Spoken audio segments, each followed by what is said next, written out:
ఈ ఎంసెట్ లేదా ఎఫ్సెట్లో మంచి ర్యాంక్ రాని విద్యార్థులకు బెస్ట్ ఆల్టర్నేటివ్ సిఎస్ఈఎంఏ కోర్సులు అడ్మిషన్లు జరుగుతున్నవి.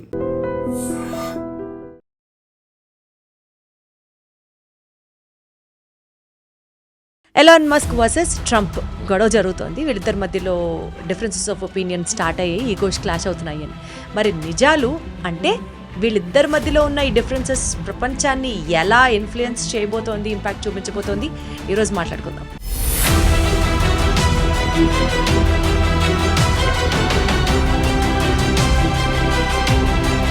అసలు వీళ్ళిద్దరూ క్లోజ్ ఫ్రెండ్స్. వీళ్ళిద్దరి మధ్యలో డిఫరెన్సెస్ ఎక్కడ స్టార్ట్ అయ్యాయి, ఎందుకు వచ్చాయి? వీళ్ళు క్లోజ్ ఫ్రెండ్స్ అంటే చాలా రోజుల నుంచి క్లోజ్ ఫ్రెండ్స్ కాదండి. సో టెస్లాది ఇప్పుడు ఈ తీసేసిన తర్వాత వీళ్ళిద్దరు నడిమిట్లో సో ట్రంప్కి తెలుసు నెక్స్ట్ సెషన్ నాకు అక్కర్లేదేనా. ఎలాన్ మస్క్ పరిస్థితి ఎట్లా అయిపోయిందంటే ఇప్పుడు ఆయన ఏం చేయలేకపోతున్నాడు.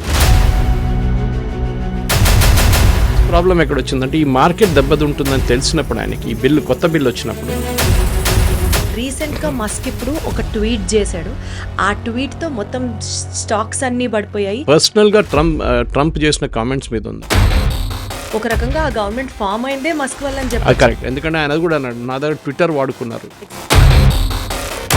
అలా కూడా మీడియా బిల్డప్ ఎట్లా ఉంటుందంటే మన దగ్గర కూడా మీరు చూసుంటారు. ఎక్కడికి వెళ్ళాలి, భారతదేశం లాంటి దేశం రావాలి.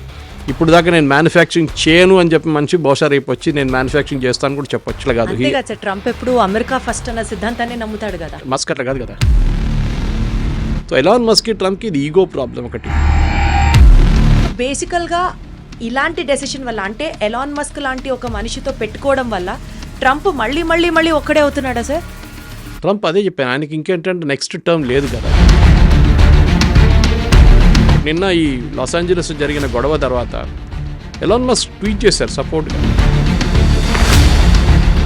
ఈ పొజిషన్లో వీళ్ళిద్దరి మధ్యలో ఈ క్లాష్ని can India take advantage of it? Elon Musk is పాలిటిక్స్లో ఎక్కువ లేరు, కానీ ఎలాన్ మస్క్ రేపు భారతదేశంలో వచ్చినప్పుడు ఆయనకు ఒక బిజినెస్ ఆపర్చునిటీ తెలిసిపోతుంది.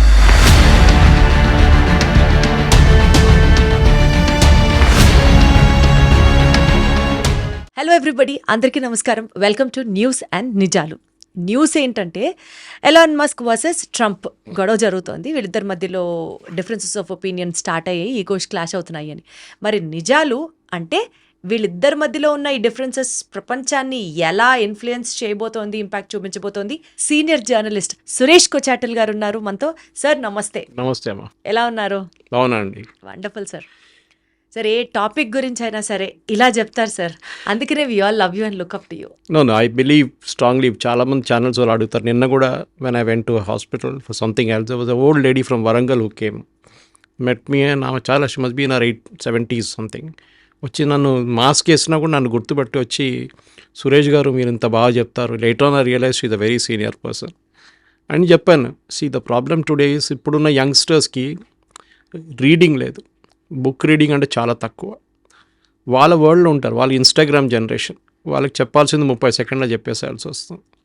Same thing with my daughter also. ఆమెకి ఏమైనా చెప్పాలంటే 30 సెకండ్లో చెప్పేసేయాలి. వాళ్ళకి దానికి మీతో టైం లేదు వాళ్ళ దగ్గర. న్యూస్ పేపర్స్ చదవరు. సో మనం ఒక ఇంటర్వ్యూకి వెళ్ళినప్పుడు, ఏదైనా ఒక కంపెనీలో ఇంటర్వ్యూకి వెళ్ళినప్పుడు సబ్జెక్ట్ నాలెడ్జ్ ఉంటుంది. ఇప్పుడు మీరు ఇంజనీరింగ్ చేశారా, ఇంకేమైనా చేశారంటే you have that subject knowledge.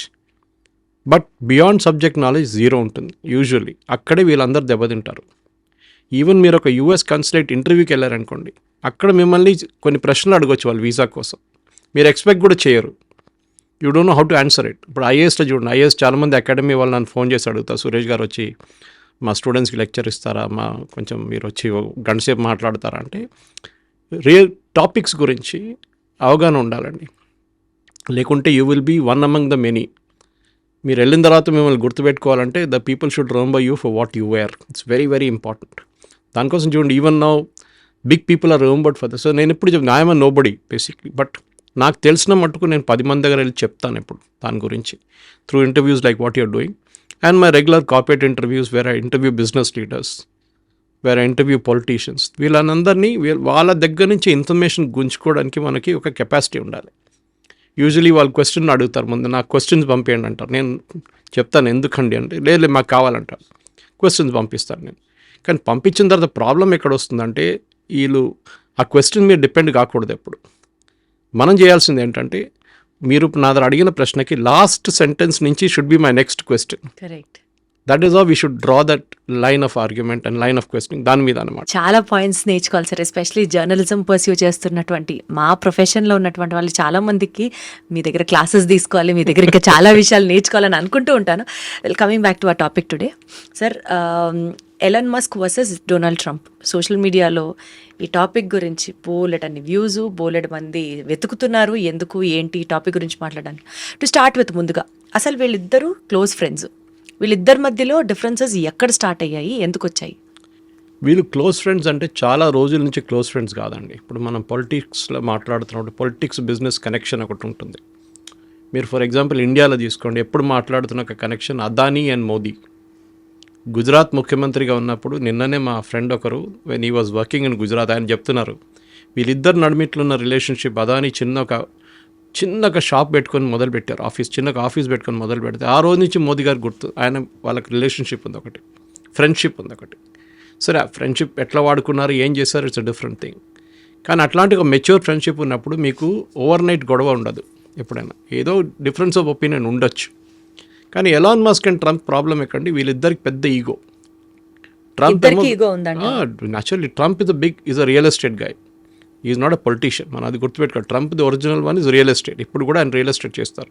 ఇప్పుడు బిట్ కాయిన్ దాంట్లో వచ్చేసారు, ఇప్పుడు బిజినెస్లో కూడా వాళ్ళ కొడుకు అందరూ దాంట్లో పడ్డారు ఇప్పుడు వచ్చి. At the same time Elon Musk is a technology guy in a very broad sense of the word. అంటే స్పేస్ ఎక్స్ ఉంది ఆయనకి, న్యూరలింక్ ఉంది, అండ్ ఆఫ్ కోర్స్ ట్విట్టర్ ఉంది. అది కాకుండా 2-3 చిన్న బోరింగ్ కంపెనీ అని ఇంకా 2-3 కంపెనీలు, but all or technology based. అంటే ఐటీ అనుకోకూడదు, టెక్నాలజీ బేస్డ్ కంపెనీస్ అనమాట. సో ఎప్పుడైనా ఈ technology, Tesla that's the biggest examples. Tesla technology based వాళ్ళు ఏం చేస్తారంటే యూజువలీ గవర్నమెంట్ పాలసీస్ మీద డిపెండ్ అవుతారు. ట్రంప్ అనుకున్నారు సరే నాకు డబ్బులు కావాలంటే చెప్తే $250 మిలియన్ లాస్ట్ ఎలక్షన్, ఇప్పుడు జరిగిన ఎలక్షన్లో ఎలాన్ మస్క్ ఇచ్చారు ఆయనకి డొనేషన్గా. చాలా పెద్ద అమౌంట్. పార్టీ ఫండ్కి ట్రంప్ గెలవడానికి ఎలక్షన్స్కి చాలా హెల్ప్ అయింది. $1/4 బిలియన్ అనమాట. 250 మిలియన్ అంటే ఆ డబ్బులు ఖర్చు పెట్టారు.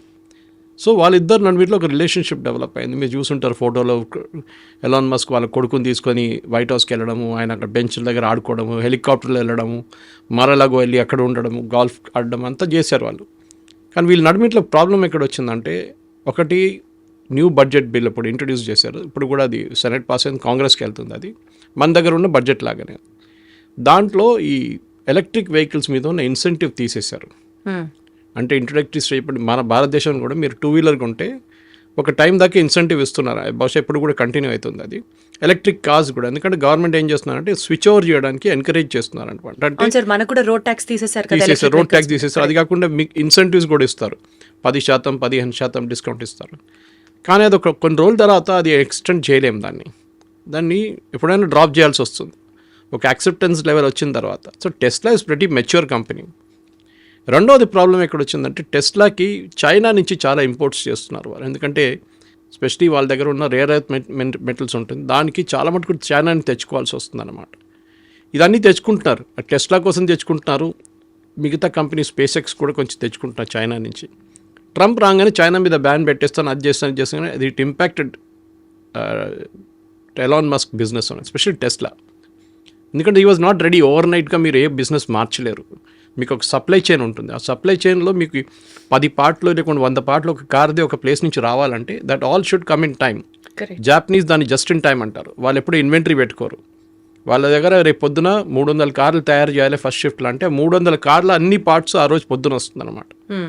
సో కానీ వీళ్ళు అట్లా కాదు, వీళ్ళు ముందే జస్ట్ పెట్టుకుంటారు ఇన్వెంటరీలో. ఎందుకంటే చైనా నుంచి రావాలి, ఏదో ఒక డిస్టర్బెన్స్ వచ్చింది అనుకోండి నడుమిట్లో, ప్రాబ్లం అయిపోతుంది. సో టెస్లాది ఇప్పుడు ఈ తీసేసిన తర్వాత వీళ్ళిద్దరు నడుమిట్లో, టెస్లా అని చెప్పట్లేదు, ఎలక్ట్రిక్ వెహికల్స్ మీద తీసినప్పుడు ఎలాన్ మస్క్ క్రిటిసైజం స్టార్ట్ చేశారు. ఆ బిల్లు ఏంటి, ఇది ఎవరు చెప్పారు ఈ బిల్లు, అసలు పనికిరాని బిల్లు, అది ఇది అని చెప్పి గొడవ పెట్టారు. నా ఒపీనియన్, పర్సనల్ ఒపీనియన్ ఏంటంటే, మీరు ఒక ప్రెసిడెంట్తో క్లోజ్ ఉన్నప్పుడు ఆయన మీకు సపోర్ట్ చేయాలని చెప్పి బిల్ పెడితే, ఇప్పుడు భారతదేశంలో అనుకోండి, రేపు అదానీ కోసం మోదీ ఒక బిల్లు తీసుకొచ్చి నేను ఇది ఇట్లాంటి ఫేవర్ చేస్తానంటే న్యాచురల్లీ అందరూ లొల్లి పెడతారు ఇక్కడ. ఆబ్వియస్లీ ఏదో ఫైనాన్షియల్ కోసం ఫేవర్ చేస్తూ it is very very skewed అని చెప్పేసి, అది మనం 2G కేసులో చూసాం. అది 2G స్పెక్ట్రమ్స్ కేసులో మన రాజా ప్రాబ్లం వచ్చినప్పుడు అప్పుడు చూసాం. కోల్ స్కామ్లో చూసాం యూపీఏ టైంలో చాలా స్కామ్లు జరిగినప్పుడు. అంటే ఒక్కరిని ఫేవర్ చేస్తున్నప్పుడు సడన్గా మీ టర్మ్స్ అండ్ కండిషన్స్ చేంజ్ చేసినప్పుడు వాళ్ళు మిగతా కాంపిటీషన్ వాడు కూడా క్రిటిసైజ్ చేస్తారు, మీరేంటి వాళ్ళకి ఫేవర్ చేస్తున్నారని చెప్పేసి. సో అక్కడ జరిగింది కూడా అంతే, ఆ ఫేవర్ తీసేశారు, ఫేవరెటిజం తీసినప్పుడు గొడవ చేస్తున్నారు ఎలాన్ మస్క్.